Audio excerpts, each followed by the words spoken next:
এবং সেই শিক্ষা ধারণ করবার কারণে বাংলাদেশের মানুষের মধ্যে সাম্প্রদায়িক সম্প্রীতি তৈরি হয়েছে।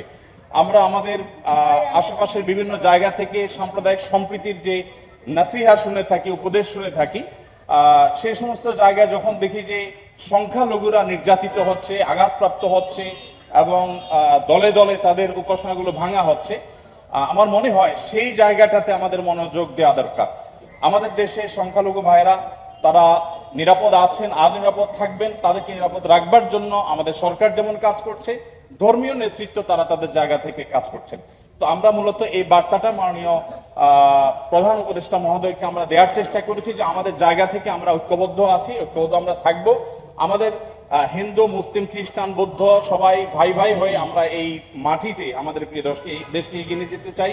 সেই জায়গা থেকে আমাদের মধ্যে কোনো প্রকার ফাটল নেই, আমাদের মধ্যে কোনো বিভেদ নেই। বিভেদ এবং